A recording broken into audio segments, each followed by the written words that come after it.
Bonsoir à tous. Cette semaine, l'Église du Monde vous emmène en Europe centrale, en Slovaquie, ce pays de 5 millions d'habitants est frontalier avec la Pologne, la Hongrie, l'Autriche, l'Ukraine et la République tchèque.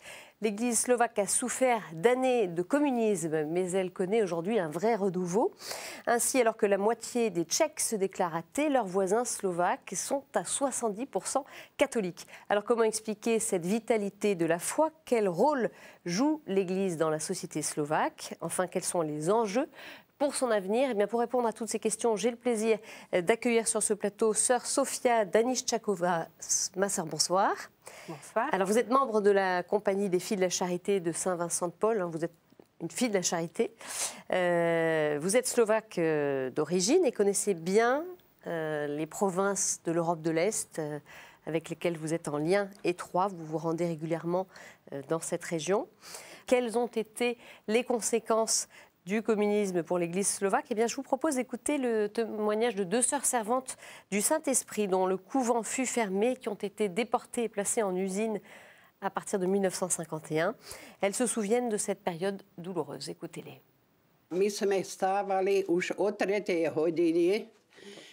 Nous nous levions à 3 heures du matin pour prier, méditer, manger et aller à pied à l'usine pour commencer le travail à 5 heures. 30 machines, beaucoup de bruit et la chaleur. Nous n'étions pas vêtus de nos habits. On nous avait donné des blouses vertes dans l'espoir que nous nous débarrasserions de nos vêtements religieux de notre plein gré. Les ordres religieux n'avaient pas été abolis. Ils avaient l'interdiction d'accueillir les jeunes filles aspirant à devenir religieuses, mais ils n'avaient pas été abolis comme en Hongrie. Là-bas, les religieuses avaient dû cesser de porter leurs habits. Ils disaient que d'ici 1980, il n'y aurait plus de religieuses. Les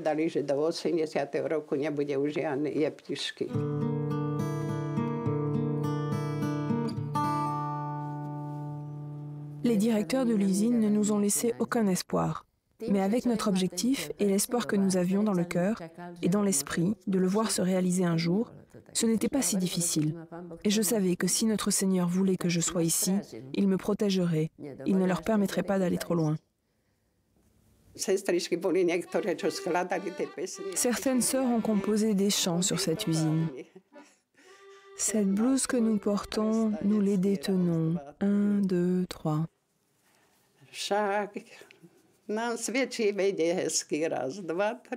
Elle nous va bien, elle est si jolie. 1, 2, 3. Nous ressemblons à une armée. Nous sommes heureuses d'être l'armée du Christ.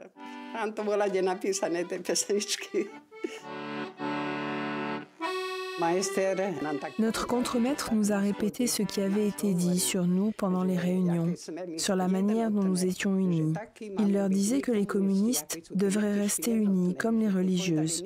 Lorsqu'elles disent qu'elles n'iront pas travailler, elles ne vont pas travailler. Lorsqu'elles disent qu'elles n'iront pas voter, elles ne vont pas voter. Il nous présentait comme des exemples. Ainsi, nous étions des apôtres de cette façon, ma sœur. Ma sœur, on entend ce témoignage assez fort de ces religieuses, mais tous les chrétiens slovaques ont souffert de ces années d'une façon ou d'une autre? Oui, tous les chrétiens, parce que les représentants du régime communiste ont voulu établir une société sans Dieu. Alors vous avez vous-même été clandestine pendant ces années communistes, vous avez dû vous dissimuler. Racontez-nous un petit peu. Déjà dans les années 50, quand on a supprimé toutes les congrégations où on a transporté, déplacé les religieux et les religieuses dans des maisons de concentration pour les travaux forcés ou exigeants ou même dangereux. Et les religieuses ont été amenées jusqu'à des endroits déserts pour faire les travaux dans les usines, les champs ou les fermes. Et vous-même, alors, qu'est-ce qui s'est passé pour vous? Moi, je suis née un peu plus tard. Vous, c'est un peu plus tard, voilà. Oui, mais c'est ce que je raconte, c'est très important pour comprendre comment la situation a changé. Parce que les communistes voulaient détruire l'Église. Ils voulaient qu'elle disparaisse. Donc, ils Il fallait se cacher pour pouvoir rester dans son pays. Il y avait quelques congrégations qui ont refusé de se mettre en laïque ou de quitter leur vie consacrée. Oui. Donc c'est pourquoi on devait les amener dans les endroits où elles ne pouvaient pas faire ni un service ni vivre de façon visible. Oui. Mais en même temps, beaucoup de personnes se sont rendues compte que si l'Église doit survivre, il faut faire quelque chose de plus. Oui. Donc, en ce temps-là, quelques prêtres ont commencé à vivre en clandestinité et c'était aussi un évêque qui a préparé les prêtres, qui les a ordonnés pendant le communisme. Et puis en même temps, au moins dans notre congrégation, on a commencé la formation en cachette. Vous, à l'époque, vous étiez déjà religieuse? Moi, je n'étais pas encore là-bas et à vrai dire, je n'avais même pas l'intention de rentrer dans la congrégation parce que je savais que elles étaient persécutées, qu'elles ont beaucoup souffert, qu'elles qu'elles étaient méprisées. Et puis, moi, je me suis dit quel avenir. Donc, je me suis dit, je vais étudier. Mais quand même, entre-temps, en l'année 1968, il y avait un printemps de Prague avec un espoir de la liberté religieuse. Mais aussitôt après, depuis dans l'année 1970, le régime, de nouveau, a retourné à ce qui se vivait avant. Comme ça, quand j'ai commencé mes études, les communistes vraiment ont fait beaucoup d'efforts pour gagner la jeunesse. Donc, dans toutes les écoles et toutes les universités, la matière la plus importante, c'était l'enseignement sur le communisme et l'athéisme. Et puis, on a parlé des choses si mauvaises sur l'Église que je me sentais mal à l'aise comme catholique. Et puis, je me suis dit, mais ça ne peut pas être vrai ce qu'il raconte. Et je me suis dit, je vais vérifier un peu. Parce qu'entre-temps, quand il y avait le printemps de Prague, quelques congrégations se sont installées dans les villes ou les villages. Et dans la ville où je faisais mes études, il y avait une communauté de filles de la charité. Que vous avez rejoint, du coup? Non, pas du coup. Non. D'abord, je suis allée observer. D'accord. Et puis, j'ai été très étonnée à voir comment elles étaient bonnes et comment elles ont payé pour le monde entier, même pour les communistes. Et puis, elles étaient très dévouées dans leur service des personnes âgées. Et comme ça, petit à petit, j'ai vu que en donnant sa vie à Dieu, on peut être heureuse, même dans les difficultés, dans les souffrances, le mépris et la persécution. Parce que ce qui me le plus frappait, c'était leur joie. La joie de ses sœurs, malgré le contexte. Donc, comme ça, petit à petit, j'ai ressenti la vocation. Ouais. Mais bien sûr, il n'était pas possible de rentrer parce que c'était interdit. De façon ouverte. Oui. D'où votre clandestinité, en fait. Vous êtes rentrée de façon cachée, même vis-à-vis de votre famille, alors. Oui, ce n'était même pas possible de le dire par prudence. Parce que, même vis-à-vis de vos proches? Oui, parce que si la police ou la milice faisait quelques persécutions ou demandait ou voulait avoir des informations, on risquait de mettre en danger aussi des gens autour de vous. D'accord. C'est pourquoi nous nous sommes réunis par des petits groupes, 5 ou 6 jeunes filles, avec une sœur qui s'est mise à notre disposition. Et comme il n'y avait pas de livres, nous avons suivi notre formation oralement. Alors, comment est-ce que cette église, elle est sortie de ces catacombes? Elle a été quasiment anéantie pendant ces années-là. Et comment est-ce qu'elle a retrouvé un nouveau souffle? Comment est-ce que vous l'analysez, ça? Quel regard vous portez là-dessus? Il y avait 2 modes de vie dans l'Église, parce que quand même, les églises étaient ouvertes, mais seulement une partie pouvait être pratiquée, par exemple la messe ou les sacrements. D'accord, donc ce n'était pas interdit. Oui, oui. La pastorale était interdite. D'accord. donc les personnes qui désiraient aller à l'église pouvaient le faire, mais pas suivre la catéchèse ou pas de formation. Oui, d'approfondir la foi. C'est pourquoi on a commencé une nouvelle mode de vie en catacombe. Mais en réalité, il n'y avait qu'une seule église, une qui était visible et l'autre en clandestinité. Mais il n'y avait jamais eu une division. Bien sûr. Oui. Mais comment est-ce qu'en tout cas l'Église a pu ressurgir de ses cendres, en fait? Comment est-ce que ça s'est expliqué sur les années après, post-communiste, donc au début des années 90? Qu'est-ce qui a fait que l'Église est redevenue très, très vivante dans ce pays, pour vous? Est-ce que c'est justement les marques de cette souffrance qui ont fait qu'elle a pu émerger à nouveau? Je pense que, tout d'abord, la foi chrétienne a été vraiment bien enracinée. Puis, il y avait beaucoup de personnes qui ont immigré à l'étranger, mais qui ont bien suivi ce qui se passe dans le pays et qui en ont parlé dans les médias étrangers. Et comme dans nos pays, on pouvait écouter la radio Vatican ou, par exemple, l'Europe libre, où on donnait les informations. Et comme ça, nous nous sommes sentis soutenus par la prière et l'encouragement des autres.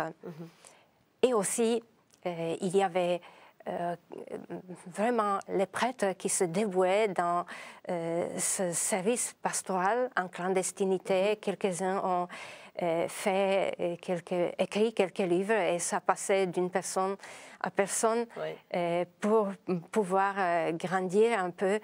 Et puis, il y avait aussi une autre source très forte et c'était le pèlerinage parce que le peuple slovaque a toujours avait une grande dévotion mariale et cherchait l'aide et la protection de la Sainte Vierge. Même pendant ces années-là aussi, alors, même les années communistes, ça n'a pas empêché les pèlerinages. Ils n'étaient pas interdits ou c'était possible de... Il n'était pas interdit, même s'il y avait des risques, parce que parfois on a renvoyé les étudiants de l'école ou des personnes de leur travail professionnel. Mais quand même, c'était plus fort que tout ce qu'on vivait. Alors vous évoquiez justement ces pèlerinages qui se sont poursuivis même durant ces années-là. Alors c'était le cas au sanctuaire marial de Levoča, un sanctuaire populaire dans le pays. On va en voir justement quelques images. Précisons, vous parliez de dévotion à la Vierge des Sept Douleurs, qui est la patronne de la Slovaquie. Aujourd'hui, qu'est-ce qui s'y vit dans ce lieu? Ça reste un lieu emblématique pour l'Église en Slovaquie, Levoča?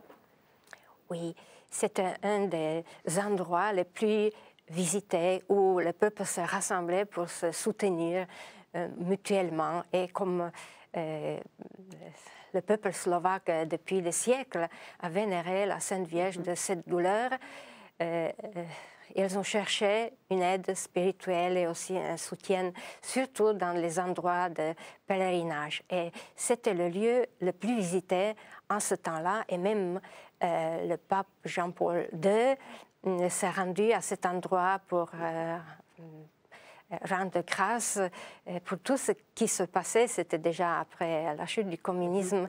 Et juste aujourd'hui, ça reste un endroit de soutien, de prière. Alors, évoquons un petit peu quel est le visage de cette Église aujourd'hui. Je crois qu'il y a 8 diocèses dans le pays. Vous avez un clergé qui est très jeune. L'âge moyen des prêtres, c'est 37 ans. Donc, il y a eu une nouvelle génération de prêtres après des années creuses, j'imagine. Je voudrais seulement corriger que l'âge moyen de 37 ans, c'est seulement dans un diocèse. Dans un diocèse. Alors c'est le diocèse du père. Oui. Du père.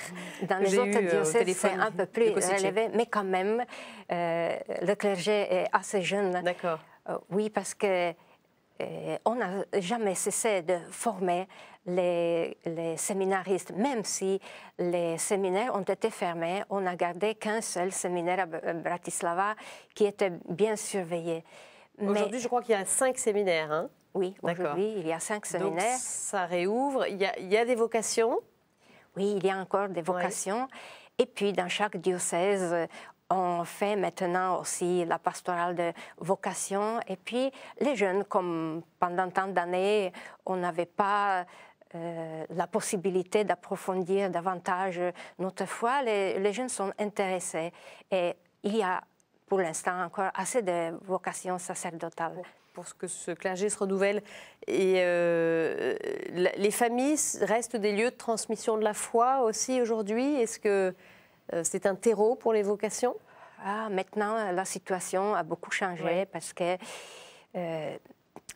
c'est triste, mais il y a beaucoup de familles qui sont éclatées et qui cherchent leur identité, qui ont besoin d'une aide. Mais dans chaque diocèse, aujourd'hui, il y a un centre diocésain pour aider les personnes, pour se ressourcer, pour approfondir leur foi.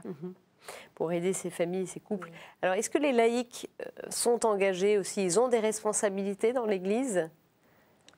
Oui, au cours des 20 dernières années, il y a une trentaine de mouvements de laïcs qui se sont formés, par exemple le mouvement des familles chrétiennes ou la lumière et la vie, ou pro-life, ou beaucoup de groupes pour les jeunes, même un mouvement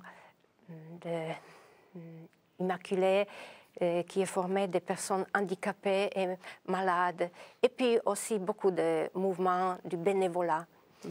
Et tous ont la possibilité maintenant de se former pour aider dans l'animation de l'Église. Des formations solides qui sont mises en place par l'Église. Même, on a renouvelé les activités de Caritas, qui, pendant le communisme, ne pouvait même pas faire son service, son travail, sauf les maisons des religieux. Et maintenant, il y a à peu près 1000 personnes salariées et 2000 bénévolats qui aident dans tous les diocèses du pays. Oui. Alors, on va voir quelques images de Nitra, le berceau de la chrétienté en Europe centrale. Il s'agit d'ailleurs du premier diocèse, historiquement. Cette terre fut évangélisée par les missionnaires grecs, chrétiens Cyril et Méthode au IXe siècle. Vous en parliez, ma sœur. Et en quoi est-ce que ces saints marquent encore pour vous aujourd'hui la vie de l'Église? Ça m'a surprise là, pour préparer cette émission. J'ai vu combien Cyril et Méthode, alors que ça remonte au IXe siècle, sont encore présents à l'esprit des catholiques slovaques. Oui, c'était nos évangélisateurs, les apôtres slaves. Et ce qu'ils ont fait et apporté, c'était merveilleux. Parce que, premièrement, ils nous ont apporté la foi. Et deuxièmement, surtout Constantin, plus tard Cyril, a inventé l'écriture slave. Parce que le peuple slave n'avait pas l'écriture. Donc, on dit vieux slave. Et puis, ils ont commencé à traduire la Bible et les textes liturgiques. Donc, nos premiers documents écrits commencent par un extrait de l'évangile de Saint Jean. Au commencement était le Verbe, et le Verbe était Dieu. Ils ont apporté cette culture, cet apprentissage de l'écriture qui n'existait pas auparavant, en fait. Et puis, peu de temps après, ils sont allés à Rome pour demander l'approbation du Saint-Père pour qu'on utilise la langue slave, vieux slave, comme langue liturgique, ce qui était vraiment extraordinaire jusqu'à le Concile Vatican II. Un petit mot sur la mission des Filles de la Charité en Slovaquie aujourd'hui. Qu'est-ce que vous y faites? Les Filles de la Charité, en fidélité à leur fondateur, Saint Vincent de Paul et Sainte Louise de Marillac, essayent de transmettre la tendresse de Dieu aux personnes, surtout pauvres, démunies, qui ont besoin d'une aide. Donc les sœurs visitent les personnes qui vivent dans la solitude. Elles soignent les personnes âgées, malades, puis elles travaillent dans les hospices. Quelques sœurs font la catéchèse, enseignent dans les écoles. Et puis aussi, elles essayent de répondre aux besoins des familles qui éclatent, de soutenir les familles nombreuses. Une dernière question, ma sœur. Alors vous retournez régulièrement dans votre pays. Quel regard vous portez sur sa situation, sur la façon dont il évolue et sur aussi les enjeux qui se posent à l'Église? Tout d'abord, je ressens toujours une grande grâce pour tout ce que le Seigneur a fait dans le pays. Maintenant, je vois un grand développement, mais peut-être un peu trop centré sur l'économie au détriment du développement moral et spirituel. Parce que, comme j'ai déjà dit, il est triste et surprenant de voir comment les familles souffrent. Puis il y a le chômage, des personnes dépendantes d'alcool, les personnes qui se sentent seules, sans des revenus, et c'est dommage. Donc ça, c'est aussi peut-être un des enjeux pour l'avenir de l'Église là-bas, d'être présente sur ces terrains-là. Merci beaucoup, Sœur Sophia, d'être venue sur ce plateau. Vous pouvez bien sûr revoir cette émission sur notre site ktotv.com. Et je vous souhaite, quant à moi, une très bonne semaine. On se retrouve pour une nouvelle édition d'Église du Monde. Au revoir.